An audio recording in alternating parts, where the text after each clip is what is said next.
that down, let's move on to this, shall we? Paris, what do we got up next? Juicy part. So last night, the official world premiere of Deadpool and Wolverine took place in New York, and instantly the first reaction started flooding in. I watched so many reaction videos, and they are insane.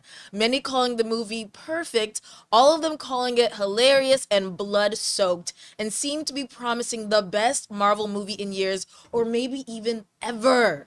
So, John, what is your takeaway from the Deadpool and Wolverine first reactions? Okay, so first it needs to be said that there are, reminder to everybody, there are two different things that come out once a movie is getting ready to release, right? There's the initial first reactions. That's just the quick social media that the media is allowed to put out, right? And then there's the full review embargo. Now, normally when all you can do is put out like 140 character, quick little thing, you usually focus on the positive and whatever. And we've come accustomed to seeing like first reactions come out that lean a little bit more positive. And then when their full like reviews come out, then they get a little bit more critical. Like we've seen that happens. What does not happen often is when I see a bunch of first reactions and people are literally shaking. And some people are actually you could see they've been recently crying. And what you're not used to seeing is this kind of response. I mean, we're a little bit accustomed to seeing first reactions skew more positive. We're used to that, but not like this. Not like this. Including from some people who I know don't even like Deadpool. And so, ladies and gentlemen, let's look at some of the first reactions coming out of the world premiere that happened last night. Sean Tajapur wrote, Deadpool and Wolverine is a game changer for the MCU, as it is the biggest, boldest, and most badass MCU film since Infinity War and Endgame. Ryan Reynolds and Hugh Jackman are the ultimate duo that we've all been waiting for. All right, by the way, I should mention, the biggest negative I've read out of the 40 or 50 first reactions I've seen, the biggest, most negative comment that I've seen out of anybody is it's not perfect. And I've seen that twice. That's the biggest criticism I've seen about this movie, that it's not perfect. Anyway, I mentioned that because we go into the next one. This one from David Thompson, who wrote, Deadpool and Wolverine is the funniest MCU project ever, and of course, the goriest. I've seen a lot of that. A lot of people talking about how bloody and gory the movie is. Ryan Reynolds and Hugh Jackman together as these icons is incredible. And there it is. It's not perfect, but it's a thrilling theatrical experience and a step in the right direction for Marvel. I mean, Endgame wasn't perfect either. I wonder what he would consider perfect, though. Well, I mean, it's all true. subjective. It's all subjective. There is no perfect. Our friend Eric Davis wrote, let's fucking go. Absolutely loved Deadpool and Wolverine. Yes, the cameos and surprises are epic, and the humor, action, blood-soaked fights, and needle drops are tremendous too. But it's the respect and love for the characters that win you over. This is the ultimate Deadpool movie. We miss a little bit here, but I'm not going to click the show more because then it takes us over to Twitter. Leah Rydell wrote, let's fucking go. Deadpool and Wolverine was a blast. The chemistry between Hugh and Ryan is dynamite. Exquisite action sequences, undeniable comedy, and cameos that enhance the story. I cannot wait to watch it again. Cryptic HD wrote, Deadpool and Wolverine is a bloody fun car trip and an emotional roller coaster. Hugh and Ryan deliver exceptional performances, blending nostalgia, humor, and heart. It dives into the themes of revenge, loss, moral ambiguity, and family, all while being packed with delightful cameos. Brandon Collins wrote, the opening scene, cameos, soundtrack, and unhinged humor makes Deadpool and Wolverine the most fun I've had at a Marvel movie since Spider-Man No Way Home. The overall story could have been better, but who cares when there's lots of blood and a raging Wolverine? Lyra Hale wrote, just watched Deadpool and Wolverine, and it was Marvel's fucking love letter to comics and the characters in it. From start to finish, had an absolute blast. Trust me, go in blind. Don't spoil yourself. Well, I mean, we're gonna know some things. Yeah. Yeah, there's something to know. Going But blind. I mean, but then the last line here is something that I've heard resonate amongst a lot of people. Yeah. The trailers gave us nothing. That is one of the things I've heard from another number of people who I've spoken to who've seen the movie now has gone, oh yeah. You think you saw stuff in the trailers? You saw nothing. Which is kind of right in line with what we were saying the other day, because remember we were talking about, there was that one Spider-Man movie that somebody took. Right. They took all the trailers and TV spots and they figured that in the trailers and TV spots combined, they ended up showing over 30 minutes of footage from the movie and It all just the didn't ads. stop between all the TV spots. Yeah. But with Deadpool, it feels like 90% of all the trailers and TV spots was from the same 1 minute of footage. yeah. So we've really been getting the sense that they actually haven't been showing us a lot. So I've been getting that from a lot of people that, yeah, trailers show you nothing. You are not prepared, is what I got told. You are not prepared for the stuff you're going to see. Hunter Friesen wrote, Deadpool and Wolverine may be the most Marvel thing Marvel has ever put out, which is a statement you already know how to interpret for yourself. This Marvel Jesus may not be turning water into wine, but he knows how to turn 2 hours into the most fun time of your life. Nicole's Film Perspectives wrote, Deadpool and Wolverine is simply perfect. You will be excited to be a fan again and want to celebrate. Multiple showings required, and I want to experience it all over again. Then we got Mr. By the way, Ann and I have tickets for 2 showings on Thursday. So we're going to go in to, I think, a 2:00 show, come out, take a breath, go in for a 6:00 show, and then I might even get tickets for a midnight show later that night. All right. They go on. Mr. D's Pop Gospel wrote, yes, Deadpool and Wolverine is a 4-star movie. I didn't expect to like it so much. Full review and Like a Prayer will get a huge boost from this, which is not surprising because Madonna was there. Chris Gallardo wrote, it goes without saying that Deadpool and Wolverine absolutely kills it. Ryan and Hugh brought their all into it. The R-rated action is still as gory as ever, and the cameos, when present, felt like they mostly fit well enough with the story. Yup. This is a line that excites me. Yup. Bigger implications are coming. So now, there's your connection. this is in contradiction to what my guess was, because I've been guessing along the way, and we talked about this last week. I've been guessing along the way that I think the movie's going to be great and all that kind of stuff, but I don't expect it to have a lot of implications to the larger MCU. Right. But then we started hearing some comments, and last week I had to say, maybe I was wrong about that. And from a number of the people that we've heard coming out of Deadpool, it's like, yeah, I was wrong about that. I'm hearing larger implications to the MCU as a whole, which is pretty interesting. All right. Joseph Deckelmeyer writes, Deadpool and Wolverine was perfect for me. No notes. Incredible journey and tribute to the Marvel and Fox universe. This team up was worth the wait, and the cameos weren't wasted. It's one of the best MCU movies to date. I'm glad I avoided the spoilers. I popped for all of the surprises. Deadpool and Wolverine, says the Hollywood Handle, is as exciting as you're expecting it to be. It manages to have the same tone as the previous films with super funny jokes and a story that will have you laughing and crying. Heard from a lot of people saying that they were crying. Hugh Jackman delivers one of his best performances as Wolverine. But we keep going. Luan writes, Deadpool and Wolverine is the best Marvel movie in recent years. It's a thrilling adventure around the multiverse and packed with surprising cameos. Be prepared. Hugh Jackman and Ryan Reynolds are made for each other. The chemistry between the two is superb. Laughed and cried. It's funny because last night I was watching an interview with Ryan, and Ryan was saying, because the person interviewing him, I think it was not Jimmy Kimmel, it was Fallon, was interviewing him, and said like the amount of surprises in it. And like Ryan Reynolds was, honestly, our biggest fear was we would never be able to keep these under wraps. He said, we were convinced we will never be able to do it. We'll never be able to keep it under wraps.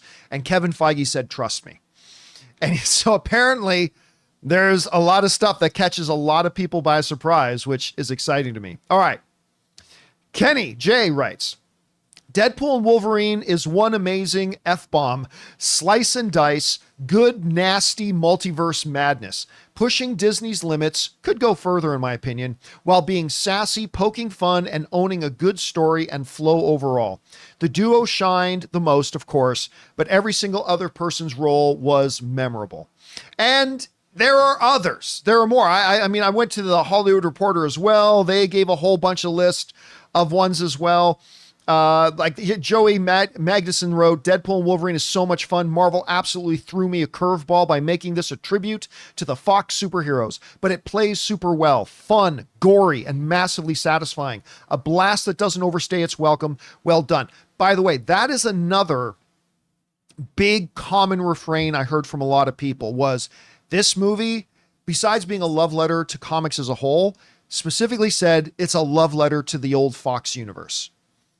So, to all those people who were guessing, I think we're going to see James Marsden, I think we're going to see Famke Janssen. It sounds like you were probably right. I don't know. But this whole thing about how it's like this big love letter to the old Fox universe, it is certainly exciting. Were there? Guys, we want to take a second to thank a sponsor of today's episode, Miracle Made. Guys, it's hot outside and your nighttime bedroom temperature has a huge impact on your sleep quality. So if you wake up too hot or too cold, I highly recommend you check out Miracle Made's bed sheets. Miracle Made sheets are inspired by NASA and use silver-infused fabrics that are temperature regulating so you can sleep at the perfect temperature all night long. There are just so many things that make these sheets so fantastic. We already mentioned the self-cooling properties for better quality sleep, but they're also self-cleaning. These sheets are infused with silver that prevent up to 99.7% of bacterial growth, leaving them to stay cleaner and fresh 3 times longer than other sheets. No more gross odors. So go to trymiracle.com/Campea. That's TRYMIRACLE.com/Campea to try Miracle Made sheets today. And whether you're buying them for yourself or as a gift for a loved one, if you order today, you can save over 40%. And if you use our promo code Campea at checkout, you'll get 3 free towels and save an extra 20%. Miracle is so confident in their product, it's backed with a 30-day money-back guarantee. So if you aren't 100% satisfied, you'll get a full refund. So upgrade your sleep with Miracle Made. Go to trymiracle.com/Campea and use the code Campea to claim your free 3-piece towel set and save over 40% off. Again, that's trymiracle.com/Campea to treat yourself. Thank you, Miracle Made, for sponsoring this episode.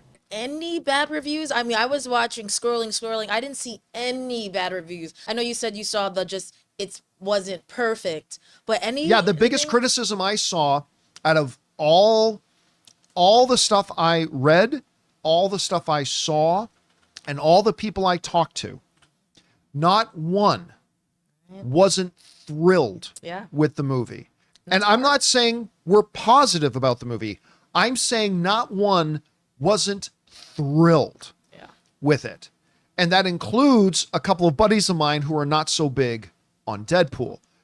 I'm not going to say anything at the risk of outing them, but I mean, this is the sort of thing that I think Marvel absolutely needed. And here's some of the things that are standing out to me about it. Okay. So number one, I just mentioned, I love the fact that it's also calling it a bit of a send-off, if you will, a love letter to the old Fox universe. Because the old Fox universe was hit and miss, understandably, but it had some of the greatest comic book movies of all time. And the original 1999 X-Men film is really the thing that started the golden age of comic book movies. And they kind of fizzled out at the end and then just suddenly had the plug pulled on them.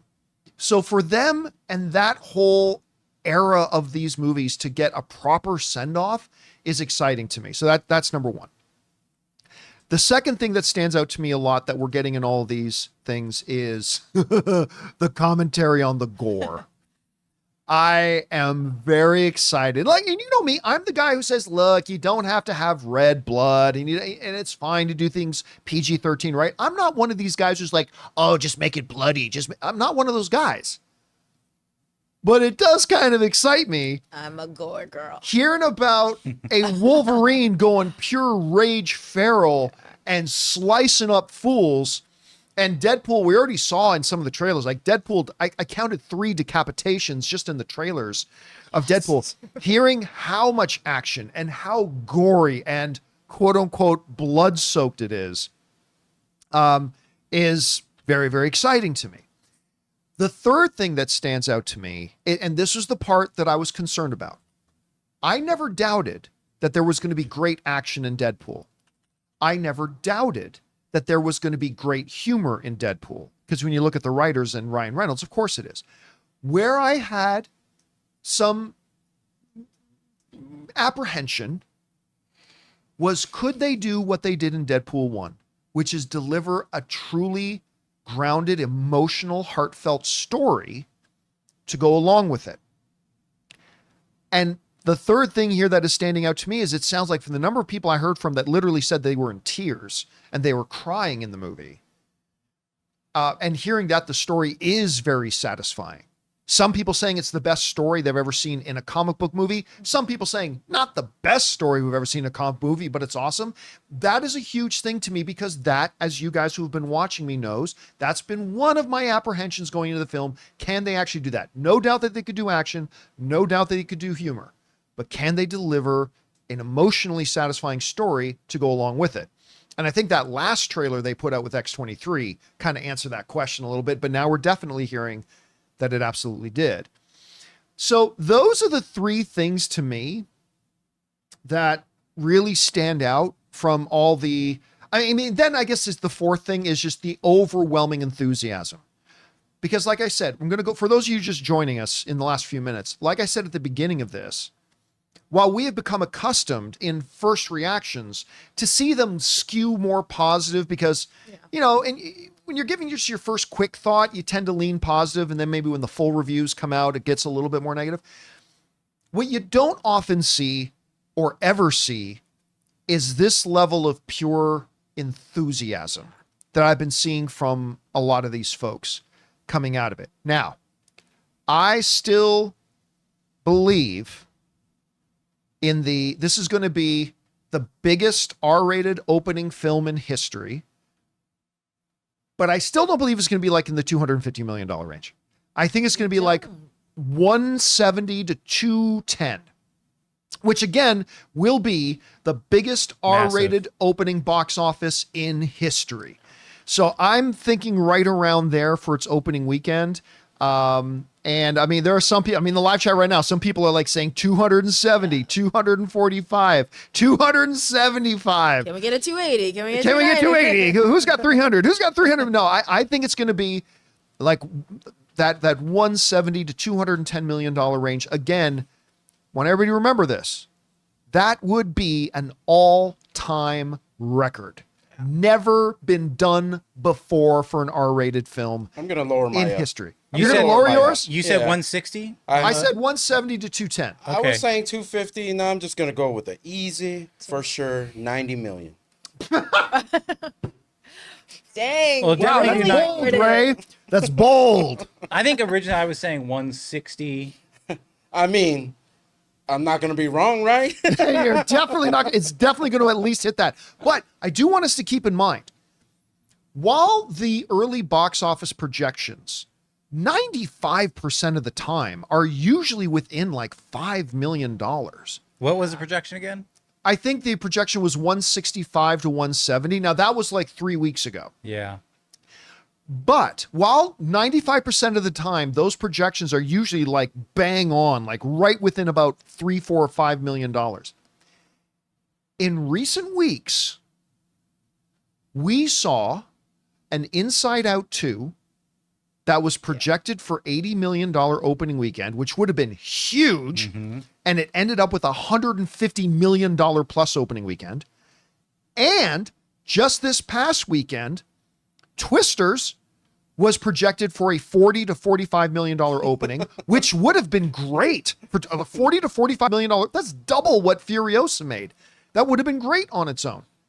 It ended up making $82 million in its opening weekend. So 95% of the time projections were on, but recently we've been seeing massive overperformance. Could that happen with Deadpool and Wolverine? I think you're going to get the good experience effect in the movie theater to push Deadpool and Wolverine over. People are going to remember, and it wasn't just kids seeing Inside Out 2. So people are going to remember the good experience of Inside Out 2, the good experience of Twisters, the good experience of whatever, and carry that enthusiasm into the next movie. See, but that's the thing, right? We've talked about this for years, is that good movies help other movies. Yep. When people go and have a great experience, they want to go again. So they went to Inside Out 2, loved it. Well, I want to go back to the movies again. What's coming out soon? Twisters? Okay. Then they go to Twisters like, hey, this was really fun. What's coming out soon? Well, we got this Deadpool and Wolverine. All right, maybe we'll leave Junior at home, or maybe we'll bring Junior along. Time Junior becomes a man. That's right. Let's take him to Deadpool and Wolverine and learn about pegging. Yeah, man. So that is, but here's the other thing that could come into effect. Wait, what? Here's the other effect. 45. I think there are going to be a lot of people, because I've been going over the movie theater listings. They have been opening up, like every movie theater I've looked at has like doubled the amount of screenings they have this weekend. Yeah. Right. So like going more, like adding more and more and more and more and more screenings. I think there's going to be a serious effect of people who go in Friday afternoon to see it, come out and immediately jump on their app to get like an 11 p.m. a whatever seats might still be available, and go right back either the same day or the next day. If They might the even, movie is even 80% of what these first reactions They might even are. grab a friend. They might even grab, yeah. Because Get a hold of their friends and say, you got to come. Let me know. And then they're like, dude, I'm seeing it again. You got to come with me. Because Ray and I, we've got a brother-in-law who's almost as much of a hermit as Ray is. Like we can't, we got this ladies. brother-in-law that we cannot get out of the house. Like we can hardly, sorry, I was so excited to drop down the wrong What's way. going on, man? Your storytelling. Tell us about tell us about the So brother-in-law. the brother-in-law, right? We got this brother-in-law we can hardly ever get out of the house. I am seriously thinking, if this movie is remotely as good as this, we're just going to grab Stan and drag him to the theater. Now, he's 6'10", he's a 6'10" Have fun bodybuilder. with that. So grabbing Stan and dragging him may be a little difficult, but whatever. I'll put him in a Kimura or something and make him go.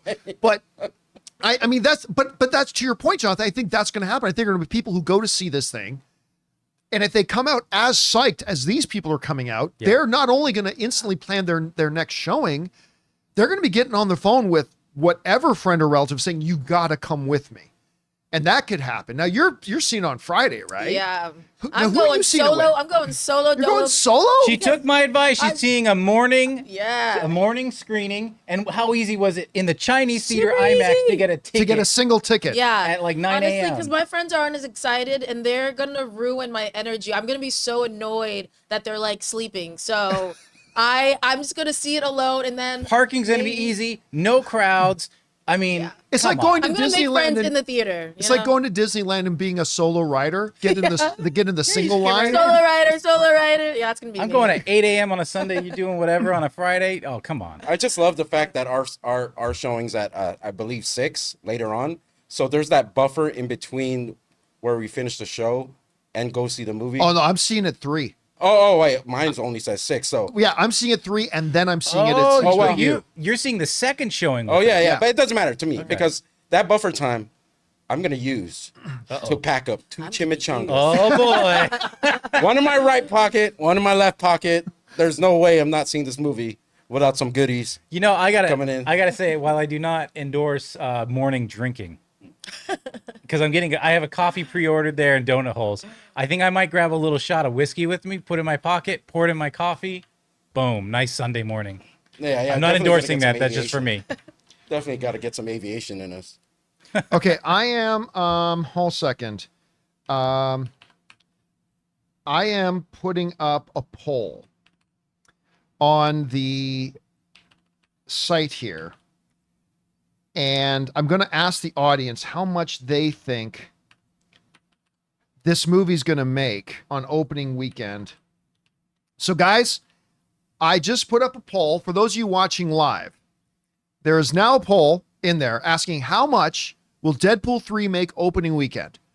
I don't think anybody thinks it'll be under $150 million. So it's 150 to 200 million, 200 to 250, 250 to 300, or 300 and above. So far, I'm a little shocked. I thought for sure it would lean heavier with the 150 to 200, but All right, everyone's so I just posted, we've got a little over 500 votes now already, and 21% are saying 150 to 200. 48% are saying 200 to 250 million dollars.